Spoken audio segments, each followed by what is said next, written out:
Hi, ഇന്നത്തെ വീഡിയോയിൽ നിങ്ങളോട് ഷെയർ ചെയ്യാൻ പോകുന്നത് എന്തെന്ന് വെച്ചാൽ ഫൈനാൻസിൽ ഉള്ള മാത്ത്, അതായത് ഫൈനാൻസിലുള്ള അഡീഷനും മൾട്ടിപ്ലിക്കേഷനും ഡിവിഷനും സബ്സ്ട്രാക്ഷനും.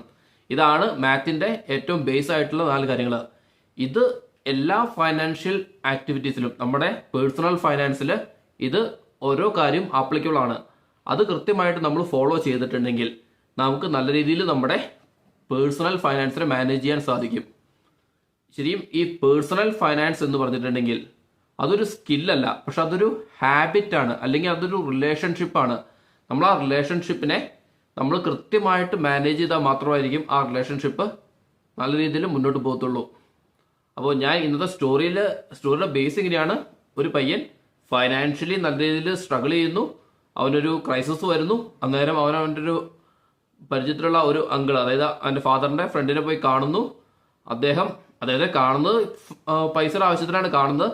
പക്ഷേ അദ്ദേഹം ഇവനോട് ഈ മാത്ത്, അതായത് ഫൈനാൻസിലുള്ള ഈ മാത്തിൻ്റെ 4 principle, addition, subtraction, multiplication, division എന്താണെന്ന് എക്സ്പ്ലെയിൻ ചെയ്തു കൊടുക്കുന്നു. അവൻ ആ ഒരു കാര്യം ലൈഫിൽ പ്രാക്ടിക്കലായിട്ട് ആപ്ലിക്കബിൾ ആക്കുന്നു. ഒരു 3 മാസം കൊണ്ട് തന്നെ അവൻ്റെ ഫൈനാൻഷ്യലി ഒരുമാതിരി അവൻ സ്റ്റേബിൾ ആവുന്നു, അവൻ്റെ കാര്യങ്ങൾ നടക്കുന്നു. അതാണ് ഇന്നത്തെ സ്റ്റോറി. അപ്പോൾ ഞാൻ സ്റ്റോറിയിലേക്ക് കിടക്കുവാണ്. അപ്പോൾ ഈ സ്റ്റോറിയുടെ ഇടയ്ക്ക് ആ അങ്കിൾ കൊടുത്ത അഡ്വൈസിൻ്റെ അകത്ത് ഞാൻ ഈ 4 ഫാക്ടേഴ്സ് എന്താണെന്ന് കൃത്യമായിട്ട് പറയാം. നിങ്ങൾ ഈ ഫാക്ടേഴ്സ് കേൾക്കുമ്പോൾ നിങ്ങളുടെ ലൈഫായിട്ടൊന്ന് ആലോചിച്ച് നോക്കിയാൽ മതി. നിങ്ങൾക്ക് ഇത് ഈസി ആയിട്ട് മനസ്സിലാക്കാൻ സാധിക്കുന്നതാണ്. അത് നിങ്ങൾ സ്ലോലി നിങ്ങളുടെ ലൈഫിൽ അപ്ലൈ ചെയ്യുവാണെങ്കിൽ ഓവർ ദ ടൈം നിങ്ങളുടെ ഫൈനാൻഷ്യൽ മാനേജ്മെൻറ്റും ബെറ്റർ ആയി വന്നിട്ടിരിക്കും. ഓക്കെ, സ്റ്റോറി ഇങ്ങനെയാണ്. ഡേവിഡ് ഒരു കമ്പനിയിൽ നല്ല രീതിയിലൊരു സിസ്റ്റം അനലിസ്റ്റായിട്ട് വർക്ക് ചെയ്യുകയാണ്. അത്യാവശ്യം നല്ല രീതിയിൽ ശമ്പളമുണ്ട്. അവൻ ലൈഫൊക്കെ വളരെ സെറ്റിൽഡാണ്. പക്ഷേ പ്രോബ്ലം എന്താണെന്ന് വെച്ചിട്ടുണ്ടെങ്കിൽ അവൻ ഫൈനാൻഷ്യൽ മാനേജ്മെന്റിൽ ഭയങ്കര വീക്കാണ്. അവന് കിട്ടുന്ന ശമ്പളം മൊത്തം അവൻ ചെലവഴിച്ച് ജീവിക്കുകയാണ്. എന്ന് പറഞ്ഞാൽ ദൂർത്തടിച്ച് വേണ്ടി ജീവിക്കുന്നു പറയാം.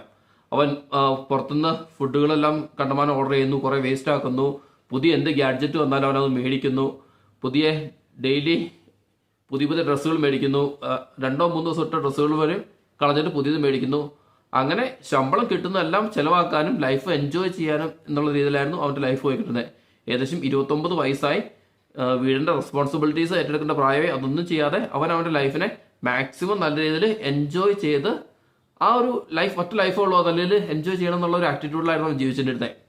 അങ്ങനെ ഇരിക്കുമ്പോൾ അവൻ്റെ ആണെങ്കിൽ ക്രെഡിറ്റ് കാർഡിൻ്റെ അവസ്ഥയാണെങ്കിലും എല്ലാ മാസവും ആ മിനിമം ഡ്യൂ മാത്രം പേ ചെയ്ത് ബാക്കി മുന്നോട്ട് തള്ളി നോക്കിക്കൊണ്ട് പോകും. അങ്ങനെ ഇതിനൊന്നും കൃത്യമായിട്ടൊരു മാനേജ്മെന്റോ എത്രയാണ് ക്രെഡിറ്റ് കാർഡിന്റെ ഡ്യൂ എന്നോ അതിന്റെ ലിമിറ്റ് എത്രയാണെന്നോ ഒന്നും അവനൊരു കൃത്യമായിട്ടൊരു ഐഡിയ ഇല്ല. എന്നാലും ലൈഫിങ്ങനെ മാക്സിമം നല്ല രീതിയിൽ എൻജോയ്